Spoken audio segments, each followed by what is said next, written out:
Hello and welcome to Talking WoW, the podcast where we talk about World of Warcraft. Believe it or not, my name is Tom, and today we are going to be talking about Dawn of the Infinite, the Megadungeon that arrived in Dragonflight 10.1.5. And joining me to talk about this is my co-host, Marty. Hello, Marty. You're just in time. Oh my God! I don't know. I this is my chance to make like a good pun or bad joke or something like that, and you just snapped it out of the air right in front of me. I know I did. I did. I can't say I meant to, but I did, and I'm glad I did. And yeah, we are here to talk about the Megadungeon, Marty. And we decided. We decided that this dungeon was so mega that we would split it into 2 episodes. So we're going to be talking about the first half of this mega dungeon, and don't know if that's a good idea or not. But here we go. We're doing it, and it's just that mega. And I have to say, as somebody that hasn't really done too much mega dungeons, right? Because didn't we get the first one in Legion? Yeah, we got Karazhan. We got Karazhan, the remade Karazhan in Legion, which was phenomenal. Mm-hmm. We got Mechagon. I was about to say Mechatron, or no, that's a different thing. Yeah, I was so long ago. And is this the 3rd Mega Dungeon? Is that right? Was there one in Shadowlands? There was one in Shadowlands as well. And the one in Shadowlands is called Tazawesh, the World Market. I see. So that's Legion, that's Battle for Azeroth, Shadowlands, Dragonflight. We're getting one per expansion, it seems. Which I actually think is a shame, because I want to say, like, Mega You don't want Dungeons, them at all? You should just get I rid don't of them all. No, the total opposite. I'm actually like, Mega Dungeons are great. Like, it really is a throwback for me for those classic dungeons back in like vanilla, where you would go into like Blackrock Depths or Strathholm or any of those, and it had quite a lot of bosses and that difficulty was raised up. But I think right now obviously we have like Mythic Plus, but to me it just feels a bit different, because you come here in a mega dungeon, you don't have that time ticking away. Even though you feel like maybe you should for this dungeon, it would fit in really, really well. That's coming later when they split it into 2. But I actually just think, like, I really dig this. It just gives me vibes of just being in a dungeon and not so much worrying about looking at the clock. It's more like, when you're in a raid, you're learning an encounter, but just on that smaller scale, and it's maybe a bit more cozy. Yeah, I totally agree. One of the things that I feel like is missing a little bit from 5-man dungeons these days is that, stuff that you actually need to be aware of. I remember, going in a new dungeon and being one-shot by stuff just because I didn't know I was not supposed to stand there. And, that doesn't really happen in normal dungeons any longer. Normal dungeons these days is just, you go in and you phase roll your way through them, and then you don't really think too much about it. And then eventually you probably get to the Mythic version in the beginning of the expansion. You get to Mythic version, and there's somewhat things that you need to pay a little bit of attention to, but a lot of the time you steamroll that as well. And it's not until you get up into, something like mid to high keys that, things actually start to matter. In my experience, at least with the group of people I play with, it might be a little bit different. Obviously, if you're very casual, but still, a lot of the very early stuff you just tend to just steamroll it and don't think too much about it. So Mega Dungeons in this regard is awesome, because you actually go in and you get one shot to a random thing, and you're not sure what the hell just happened. Right, Tom? I don't know what you're talking about. And I definitely think like Mega Dungeon is a way cooler name than just mini raid, because this is essentially what these are. These are mini raids, and you don't really have that trash that you have to clear through to get to the next boss. It very much is like you're going from one set piece to the next set piece, much like how raids operate now. I feel like they really have cleaned up the amount of mobs you have to clear between encounters, because really when it comes to push and shove, it's like, what's the point of having to clear all these mobs to get to this encounter, which the encounter is the difficult thing. That's the thing you want to learn. And something I found with the first half of this Megadungeon particularly is there's not much trash there. It's like, okay, you start a dungeon, there's the first encounter waiting for you, you get through that, there's the next one and the next one, and that's actually quite nice. It feels just better to be able to get stuck into the thing that matters. And we kick up this dungeon with Chromie, which that's pretty straightforward, isn't it, really? Pretty straightforward encounter. Don't stand in the stuff and soak the stuff, which is like, that's Dragonflight mechanics right there. It's just like core Dragonflight mechanics of soaking and not standing and shit. I mean, that is basically, what you do these days, isn't it? It really is. I mean, with everything, but just in different various iterations. So yeah, I mean, not much to really say about that. It's just, hello, welcome to dungeon. Pretty straightforward. Probably gear check to see if you're up to scratch, because one thing about this encounter is you do run out of space because you get infected by, you're not infected, but you have an affliction that will spread out on the ground, creating bad sand or something like that, and you just eventually run out of room. So if you don't kill this boss quick enough, you're just going to run out of space. You're going to die. So it's one of those ones. It's like, yep, this is just a good old gear check to make sure that you can do it. Yeah, it's like a soft enrage where if you will eventually run out of space if you can't do it in time. And yeah, I think you're right. It is a little bit of a gear check just to see, hey, you should probably not be here if you're all item level 400. Maybe a little bit higher is good. So yeah, I liked it. Like, if it is a gear check, it's the first encounter and it's right in the front door. It's like, okay, like, I'm not going to make you clear through corridors of trash to get to this boss, only for you to discover, actually, you're a few eye levels too low. You probably want to come back. But and there is a little bit for everyone. As we already mentioned, DPS and healer, for that matter, need to place those pools. The tank needs to pay attention to the mitigation on the big Chrono Share attack that he does, that also puts a healing shield and healing absorb on the tank, and the healer needs to heal that healing absorb before the tank dies. So there's a little bit for everyone. It's not overly complicated, pretty straightforward fight once you get the hang of it, and knows how the different effects looks like. So from a straightforward fight to perhaps not a straightforward fight is the manifested Timeways, which this one slightly introduced some thematic mechanics based on the dungeon, where you're manipulating time a little bit with these various lanes, which change the speed at which you're experiencing stuff, which I actually thought that was a pretty nice touch. Yeah, this is it's a fight where when you get into it the first time, you're like, what the hell is going on? And you need to wrap your head around. I'm like that about every fight, but yeah. Yeah, particularly this one. Particularly this one is like, because there's, it's not that difficult, but there's just a lot of like literally moving parts, because there's, the 4 pies that are moving around, and 2 of them is like something that speeds up things, and the other one slows down things. So yeah, you need to pay attention to that. And in my limited few runs that I've done, I've seen people just dealing with it, very differently. Some people are like, just keep moving around and always stay in this thing, and others are like, just stand still. I mean, you need to move.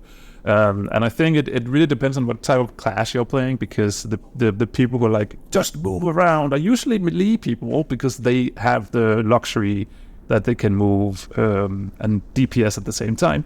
If you are a very stationary healer, like I am sometimes, then, moving and healing just doesn't work for Holy Priest. So we just have to stand still and pay a little bit more attention to those balls and that debuff that you need to place in the correct pie.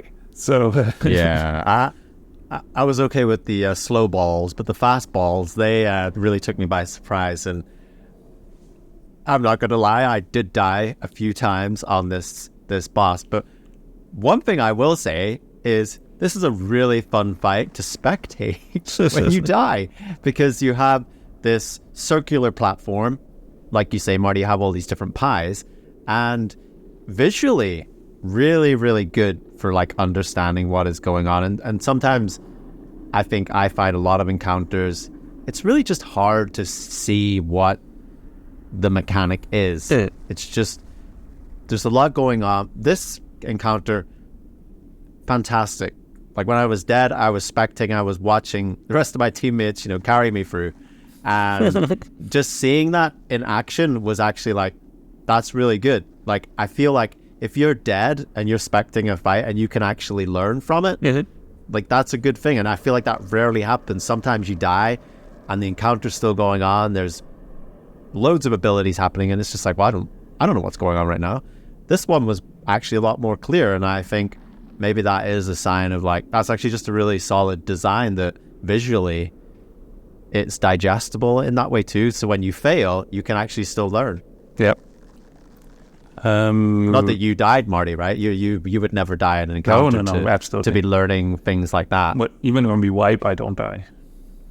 So then we move away from the manifested timeways, and then we enter a mysterious location, and it's ice caverns, and really shifts in the vibe of the dungeon, because you start off in these timeways. It's very flashy and bronze dragony, as you would expect, since we are focusing on Chromie and we're focusing on Nosdormu, and we are coming into a time where the big G, as the kids call him, Galakrond. That's exactly what they're calling him.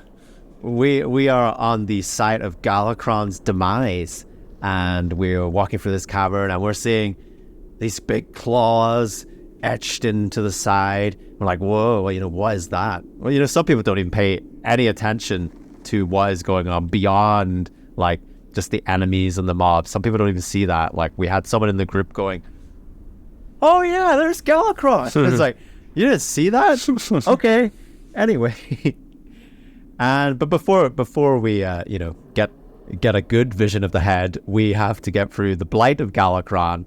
And this is some primal dragons that were brought back from the dead. So we're raising some dragon corpses, and it's just again, this is a very straightforward fight. I feel like the manifesting timeways was a little bit more complex compared to the Blight of Galakrond, which I think didn't really pose us any issues. It was just more of like these dragons are like resurrecting like one at a time. I think it'd be different if it was like a reverse council fight where you start off with one dragon and you end up with 4 fighting or something. That would probably have been a bit more chaotic, but I guess there's only so much you can do in a 5-man group. You don't have multiple tanks to be handling 4 dragons at once.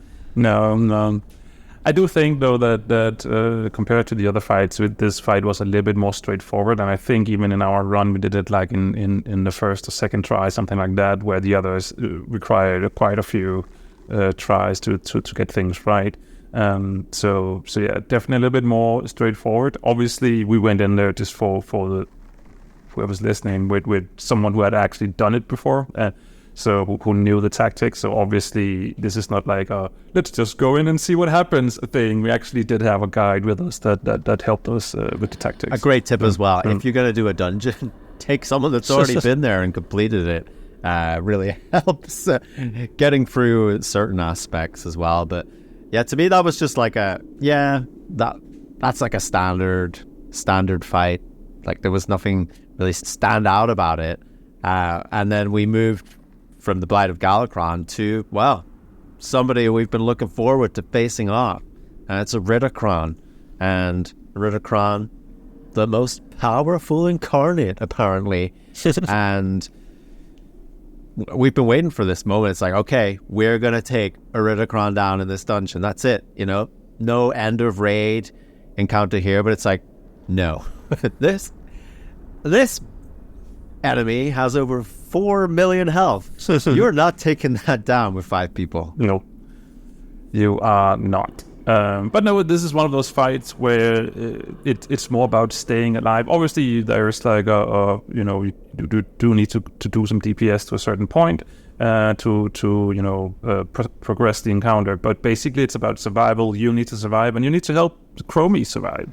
And a fun little fact is that when we did this the first time, when I did it the first time, and I was there on my priest, and with my guild group, all of a sudden someone was like, holy crap, you were doing like insane numbers and healing. What the hell are you doing? And, because it was the first time, we didn't really realize what's going on. And I was like, I'm just a great healer, Yeah, I'm just awesome. Yeah, exactly. But Chromie does have a buff where, that increases the healing that she takes. So that definitely helps a little bit, apparently.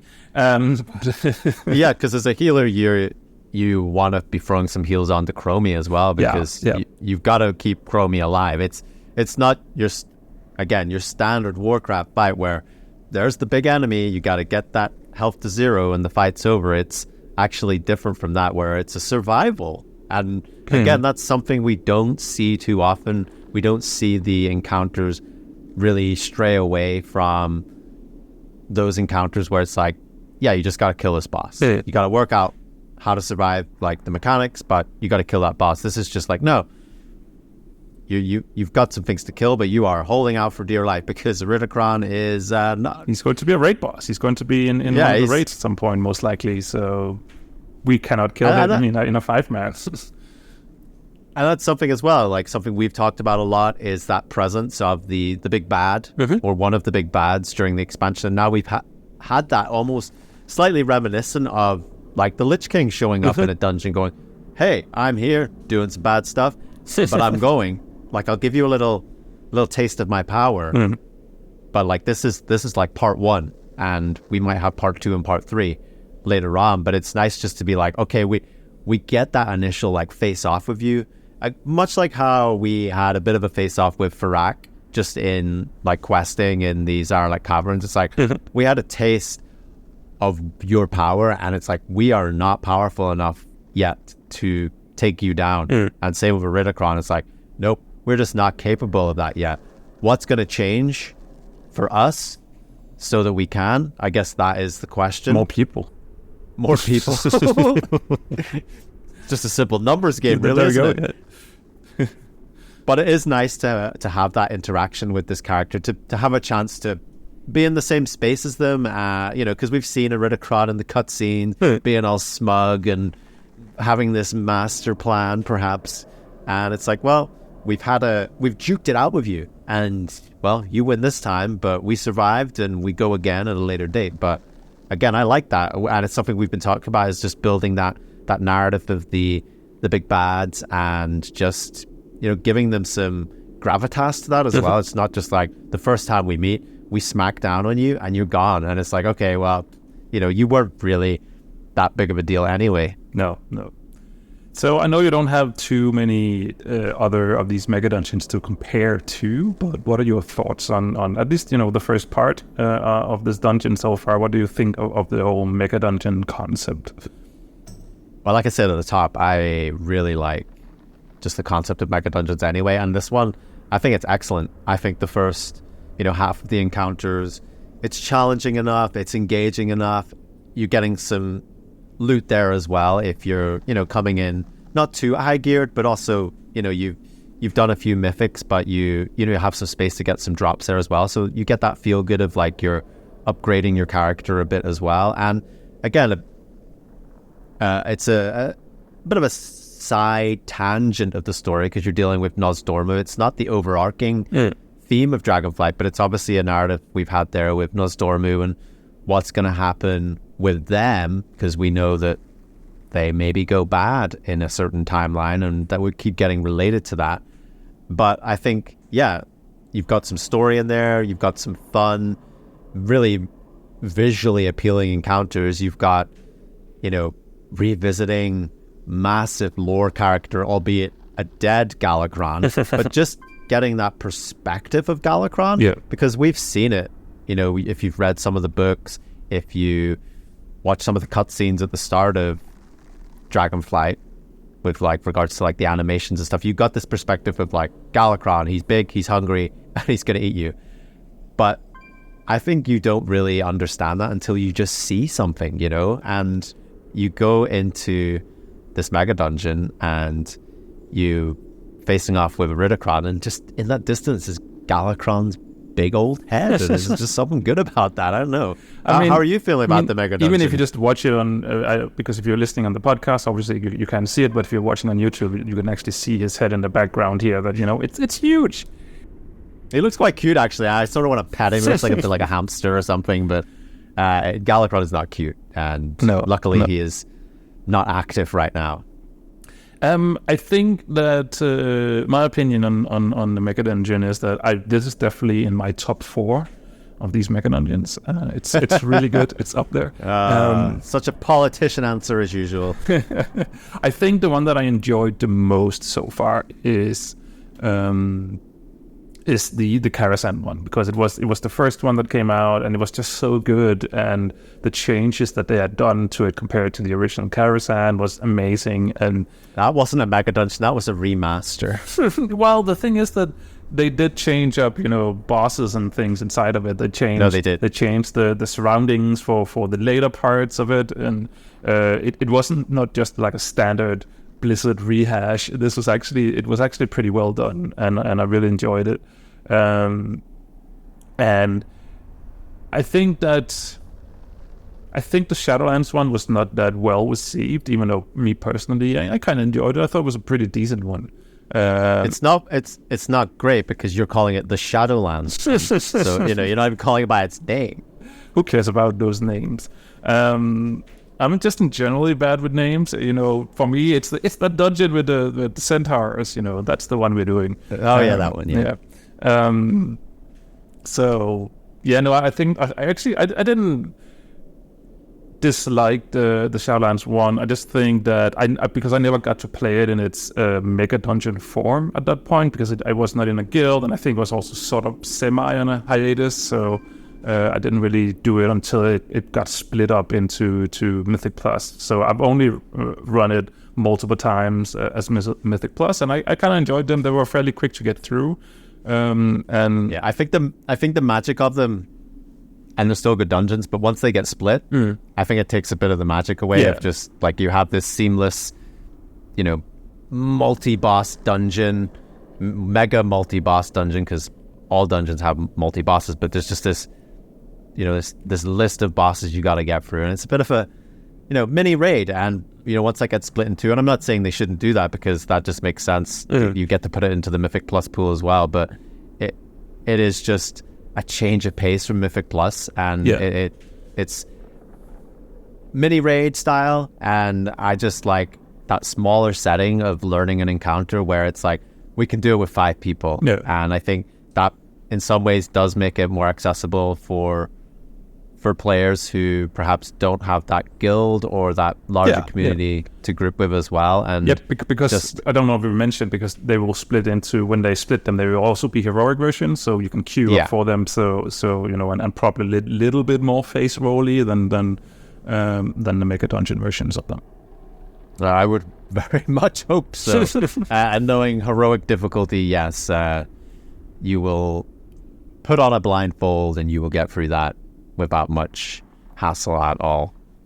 Yeah, and just to finish the comparison of it, I think Megagon was really good. I think Megagon is one of those, because it has the opposite effect on me. That one had the opposite effect on me, where I really, really enjoyed it when it was a Megadungeon, and once it got split into two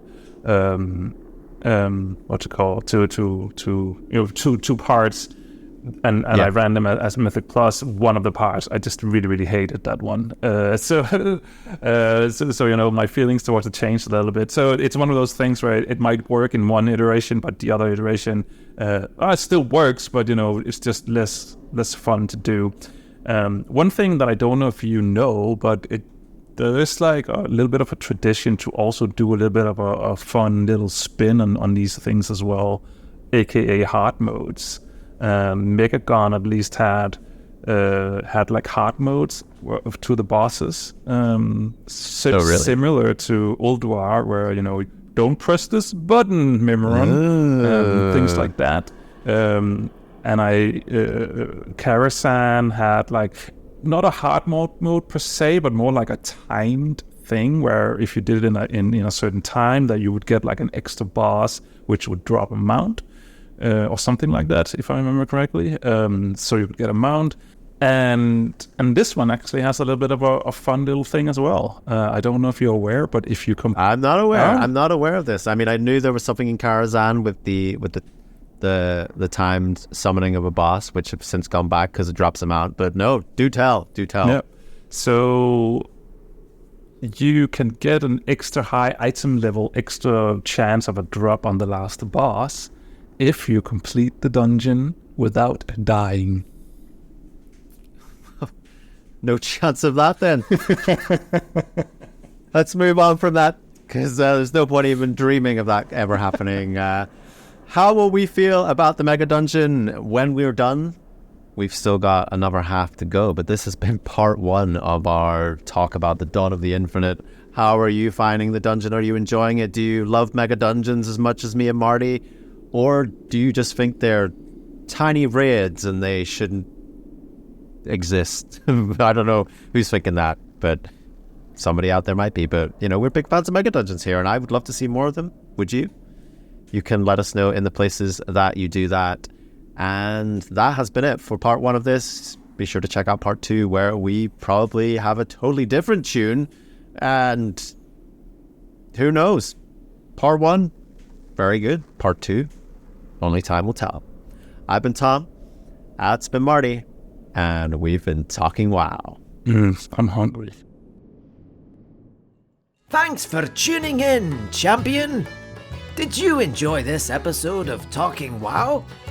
If so, why not drop a review on your podcast catcher of choice, or leave us a comment. You can find Talking WoW on Twitter or YouTube over at Talking WoW. Hope to see you again soon.